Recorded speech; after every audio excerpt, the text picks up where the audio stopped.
नमस्कार मित्रों। सिंह राशि वालों, जुलाई का जो महीना है, इस समय आप कुछ ना कुछ इन्वेस्टमेंट्स करेंगे या कुछ एक्सपेंसेस करेंगे। आप कुछ घर में कुछ खरीदारी आप कर सकते हैं। किसी भी चीज़ की आप खरीदारी कर सकते हैं। आप गाड़ी वगैरह भी, बड़ा कोई आइटम भी आप खरीद सकते हैं। इस तरह का योग बना हुआ है।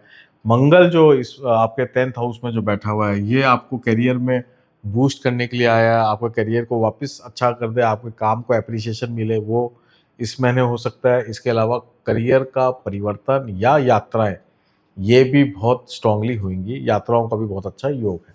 मैं अब आपको डिटेल में बताता हूँ।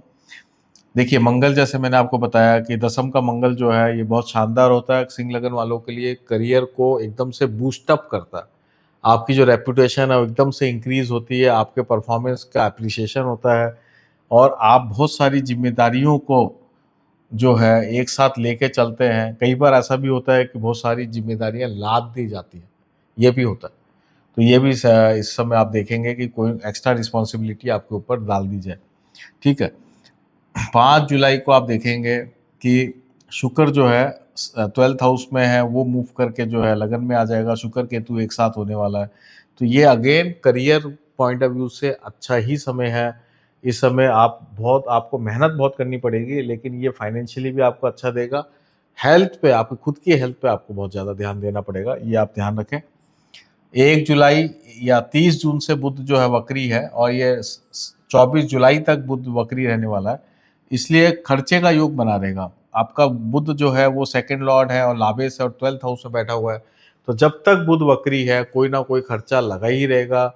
मेडिकल एक्सपेंसेस हो सकते हैं, घर में कोई सामान आप खरीद सकते हैं, गाड़ी घोड़े वगैरह ये सब खरीद सकते हैं। कोई ना कोई एक्सपेंसेस ये दिखा रहा है। आपके घर में कोई फंक्शन हो सकता है, तो फंक्शन से रिलेटेड भी बड़ा खर्चा हो, ये भी इस बात को इंडिकेट करता है। क्योंकि बृहस्पति 12th हाउस में है, तो मांगलिक कार्यों में, शुभ कार्यों में खर्चा होने का योग बनाता है। अब हम देखते हैं 17 जुलाई को सूर्य जो है आपके कर्क राशि में है, जो लाभ में बैठे हुए हैं, ये 12th हाउस में आ जाएंगे। तो सूर्य और बुध भी आपके 12th हाउस में आ जाएंगे। तो ये इस बात को इंडिकेट कर रहे हैं कि अगेन एक्सपेंसेस जो है कहीं ना कहीं से होते रहेंगे, लेकिन गवर्नमेंट से रिलेटेड जो काम है वो बहुत अच्छे हो जाएंगे।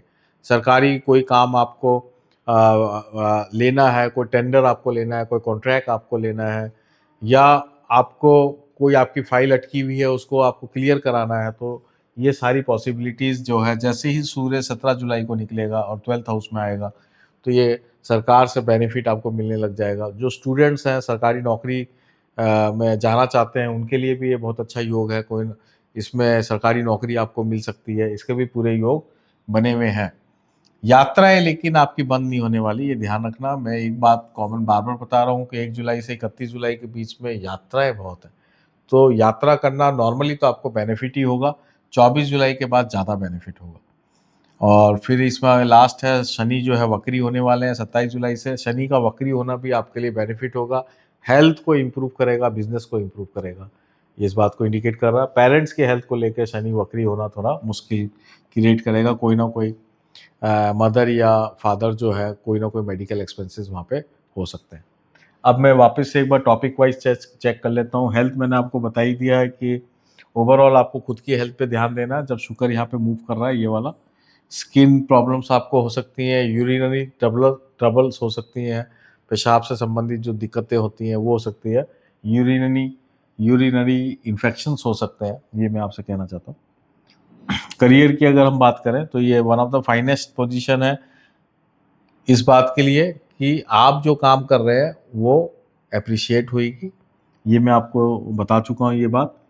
और चेंज भी जो हो सकता है, चेंज या एक्स्ट्रा रिस्पॉन्सिबिलिटी भी आपके ऊपर डाल दी जा सकती है। आपसे बिना पूछे आपके ऊपर बोझा डाला जा सकता है। वेल्थ जो है, ये खर्चे का योग है। रिलेशंस के लिए ये थोड़ा सा वीक समय है। नए रिलेशंस शायद ही कोई बने। पुराने रिलेशंस के अंदर संबंधों में विवाद हो सकता है। राहु जो है 7th हाउस में भ्रम पैदा करता है, कंफ्यूजन देता है। और फिर जब शनि वक्री हो जाएगा 8th हाउस में, तो 8th हाउस भी और मुश्किल हो जाएगा। तो वाद विवाद बहुत हो सकता है और किसी ना किसी तरीके से रिलेशनशिप के अंदर तनाव आ सकता है। तो रिलेशनशिप पे विशेष काम करें। स्टूडेंट्स के लिए मैं पहले ही बता चुका हूँ कि one of the best time है। स्पिरिचुअल रेमेडी के लिए मैं सबसे बेस्ट जो इसमें रेमेडी में कहना चाहूँगा, वो राहु की रेमेडी करें।